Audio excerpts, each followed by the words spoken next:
सन्माननीय मंच आणि उपस्थित सर्व बंधू भगिनींनो, आपल्याला सर्वांना माहिती आहे 20 तारखेला जी लोकसभेची निवडणूक आहे त्याच्यामध्ये आपले उमेदवार राजेशजी पाटील यांना बहुमताने विजयी करायचा आहे आणि तो संकल्प घेण्यासाठी आज आपण इथे सगळे उपस्थित झालो आहोत। एकच सांगेन की गेल्या आठवड्यामध्ये मोठे मोठे नेते येऊन गेले आणि आपल्याविषयी सगळं चांगलं बोलून गेले। असो, ते खूप मोठ्या पदावर आहेत आणि त्यांनी कुठल्या भाषेत लोकांसमोर आपली मतं मांडावी हे त्यांचं स्वातंत्र्य आहे। मला परवापासून आपल्या वसई तालुक्याचे पत्रकार विचारत आहेत का मॅडम इथे असं सांगण्यात आलं आहे की वसईची जनता ह्यांना निपटून काढणार आहे, तुमचं याच्यावर काय मत आहे? मी त्यांना सांगितलं की 1995 साली जेव्हा सगळेच पक्ष एकत्रितपणे येऊन त्यांच्याकडे एकच मुद्दा होता, दहशतवाद। आमच्या विरोधात जेवढे पक्ष आहेत महाराष्ट्रामधले ते सगळेच आमच्या विरोधात उभे होते आणि तशा कठीण परिस्थितीमध्ये म्हणजे लोकल पेपर, एकूण एक लोकल पेपर ज्याचा फ्रंट पेजवर फक्त आणि फक्त दहशतवाद हा मुद्दा होता। अख्खं संरक्षण इथे, पोलीस संरक्षण इथे अख्खी फौज उतरवण्यात आली होती आणि काही मराठी टीव्ही चॅनल्स त्यांनी सुद्धा हा मुद्दा उचलून धरला होता दहशतवादाचा। त्यावेळेला म्हणजे अतिशय परिस्थिती अशी निर्माण केली होती की ठाकूर परिवार म्हणजे दहशतवाद, हितेंद्र ठाकूर म्हणजे दहशतवाद। आणि तशा वेळेला या जनतेने आम्हाला साथ दिली आणि आजवर गेली 30 वर्ष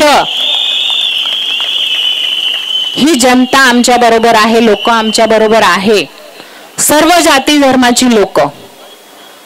मी त्यांना एकच उत्तर दिला पत्रकार महोदय यांना की वसईची जनता आम्हाला नाही, त्यावेळेला तुम्हाला निपटून काढलेले सगळे तुम्ही एकत्रितपणे आले होते तेव्हा तेव्हापासून तुम्हालाच निपटवत आले आहेत।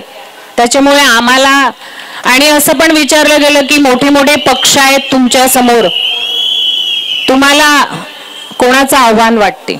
म्हटलं आम्हाला अजिबात कोणीही आमच्या समोर वाटत नाही, कारण बहुजन विकास आघाडी पक्ष हा लोकांची कामे करत असतो आणि करत असताना जेव्हा एकदा निवडणूक झाली, जिंकून आल्यानंतर माझे पती हितेंद्र ठाकूर किंवा त्यांचे सगळे सदस्य किंवा आमचे कार्यकर्ता बहुजन विकास आघाडी पक्षाचे, त्यांनी कधीही असं सांगितलं नाही की तू वेगळ्या पक्षाचा आहे, तुझं काम होणार नाही। एकदा इलेक्शन झालं, जिंकून आले की कुठलाही जाती धर्माचा माणूस नाही, कुठलाही पक्षाचा माणूस नाही, आपण निवडून आलो, लोकांनी आपल्यावर विश्वास केला आणि आपल्याला लोकांची कामे करायची आहेत। आणि या वसई शहराचा जो विकास झालेला आहे तो तुम्ही तुमच्या नजरेने पाहिलेला आहे, मला इथे जास्त काही सांगायचं नाही। दुसरी गोष्ट, तुम्हाला सगळ्यांना माहित आहे पाऊस आला की कोण बाहेर पडते? बेडूक, बरोबर ना? हा प्रश्न सुद्धा मला विचारण्यात आला। म्हटलं फार मोठे व्यक्ती आहेत जे असं बोलतात, पण कदाचित पावसाळा आलेला दिसतोय मला, तेव्हाच ही बेडकं आपल्या शहरामध्ये आलेली आहेत। आम्ही लोक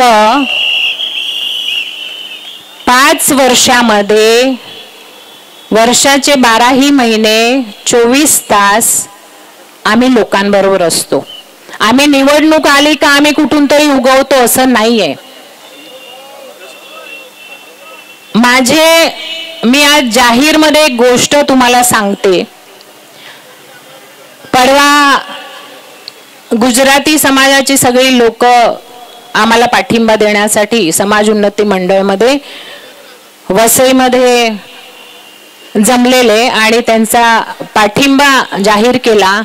जैन लोक होती, गुजराती होते, वैष्णव होते, सगळे गुजराती समाजाच्या लोकांनी आम्हाला पाठिंबा जाहीर केला. आणि त्यावेळेला मी त्यांना असं सांगितलं, कोरोना काळामध्ये एक पत्नी म्हणून आम्ही साहेबांना सांगितलं होतं तुम्ही घराच्या बाहेर पडू नका.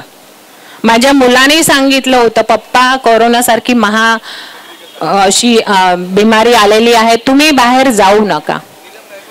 त्यावेळेला आम्हाला त्यांनी एकच गोष्ट सांगितली की आज जर कोणाला माझी आवश्यकता असेल, मदतीची गरज असेल आणि मी घरी बसून राहिला, तो व्यक्ती जर मला भेटायला तिकडे आला तर काय होईल.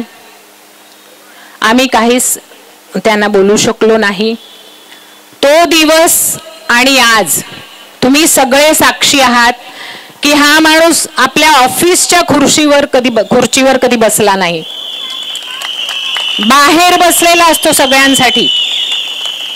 मला मुंबईची काही लोक आली होती, त्यांनी मला एक प्रश्न केला की मॅडम तुमच्याकडे आमदार असा सहजच भेटतो, महापौर असा सहजच भेटतो. म्हटलं हा का.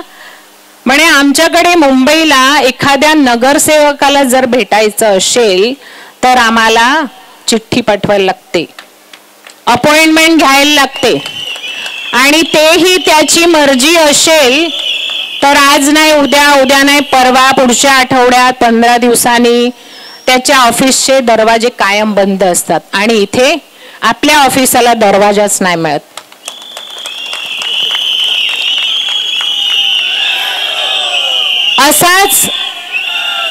असाच एक किस्सा मला आज जाहीर मध्ये सांगावा असं वाटतो माझ्या लाईफ मधला. 1990 मध्ये जेव्हा आप्पा निवडून आले तेव्हा आम्हाला पण बरं वाटायचं, काम करायला आम्ही पण जोश मध्ये निघायचो, सगळं. पण ते घरात आल्यानंतर पण त्यांचे फोन चालू, कोणाला काय काम असेल 12 वाजता, 1 वाजता, 2 वाजता, कधी पण कोणीही पण फोन करायचं. थोड्या दिवसांनी मला आला कंटाळा. मी त्यांना सांगितलं तुम्ही एक काम करा, या उंबरठ्याच्या मध्ये घरामध्ये पाय ठेवला ना का फोन बंद करा. ते म्हणाले असं कसं, कोणाला काही माझी गरज लागली तर. त्यांनी कधीही आपला फोन बंद ठेवला नाही. आणि थोडे दिवसानंतर एक अशी घटना घडली, हायवेवर कोणाचा तरी ऍक्सिडेंट झाला होता, सिरियस ऍक्सिडेंट झाला होता. आणि त्याच्या नातेवाईकांनी आप्पांना रात्री 3 वाजता फोन लावला. त्याला ब्लडची आवश्यकता होती, रक्ताची आवश्यकता होती. आप्पांनी आपल्या ह्याच्याप्रमाणे धडाधड सगळ्यांना फोन लावले, कॉन्टॅक्ट केले, ते सगळं पुरवलं, हॉस्पिटलमध्ये डॉक्टरांशी बोलले, सगळं झालं. थोड्या दिवसानंतर तो व्यक्ती वाचला. तेव्हा त्यांनी मला सांगितलं की तू मला फोन बंद करायला सांगते रात्री घरी आल्यावर, आज माझा फोन चालू होता आणि एका माणसाचा जर जीव वाचला तर मी का नाही तो चालू ठेवू.